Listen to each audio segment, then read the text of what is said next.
السلام علیکم دوستوں، میرے بھائیوں اور میری بہنوں۔ آج کا وظیفہ جو میں لایا ہوں، جس پر میں کافی تفصیل سے بات کروں گا، وہ سورہ علم نشرح کے بارے میں ہے۔ قرآن مجید کے ہر لفظ میں مومنین و مومنات کے لیے ثواب تو ہے ہی ہے، ساتھ ہی ساتھ دنیاوی اعتبار سے بھی بہت فوائد و برکات پوشیدہ ہیں۔ سورہ علم نشرح بڑی کمال کی صورت ہے۔ اس سے کئی لوگوں نے بڑے بڑے فوائد حاصل کیے۔ یہ صورت اللہ کی طرف سے مومنین و مومنات کے لیے خاص تحفہ ہے۔ سورہ علم نشرح وہ مبارک اور زبردست صورت ہے جس میں ہر مشکل، رکاوٹ اور تمام مسائل کا حل موجود ہے۔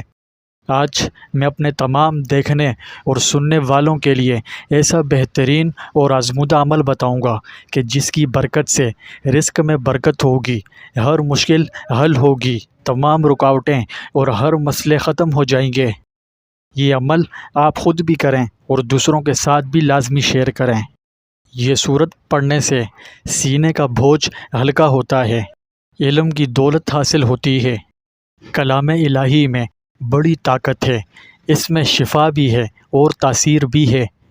یہ صورت حضور نبی کریم صلی اللہ علیہ وسلم پر اس وقت نازل کی گئی جب آپ پر پریشانیوں کے پہاڑ ٹوٹ رہے تھے، تو اللہ رب العزت نے آپ کی حوصلہ افزائی کے لیے یہ سورہ مبارکہ نازل فرمائی، جس کا مفہوم ہے: کیا ہم نے تمہارا سینہ کشادہ نہ کیا اور تم پر سے تمہارا وہ بوجھ اتار لیا جس نے تمہاری پیٹھ توڑ دی تھی، اور ہم نے تمہارے لیے تمہارا ذکر بلند کر دیا۔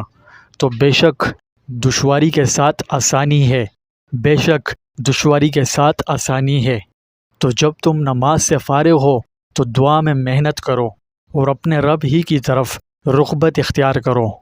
بزرگان دین نے بھی اس خاص وظیفے کو کیا، اور اللہ رب العزت نے اس مبارک صورت کے پڑھنے کی برکت سے ان کی تمام پریشانیوں کو ختم فرمایا۔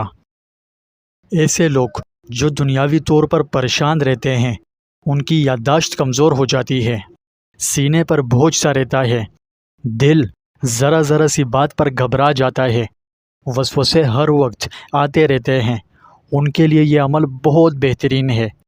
آپ نے نماز عشاء کے بعد 3 مرتبہ سورہ علم نشرح کو پڑھنا ہے، اور اول و آخر 3 مرتبہ درود شریف بھی پڑھنا ہے، اور اپنے سینے پر پھونک مارنی ہے، اور پانی پہ بھی دم کر کے پانی پی لینا ہے۔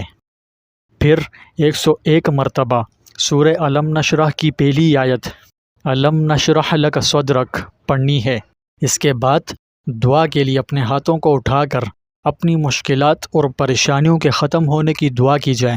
پریشانی کوئی بھی ہو، چاہے پیسوں کی ہو یا کوئی بھی پریشانی ہو کسی بھی مسئلے کے حوالے سے، اس کے لیے دعا کریں تو رب تعالیٰ نے چاہا تو آپ کی پہاڑ سے بھی بڑی مشکل کیوں نہ ہو، پریشانی کیوں نہ ہو، فوراً حل ہو جائے گی۔ یہ وظیفہ آپ خود بھی کریں اور آگے بھی شیئر کریں۔ اللہ پاک آپ کی ہر طرح کی چھوٹی بڑی پریشانیوں کو ختم فرمائے، آمین۔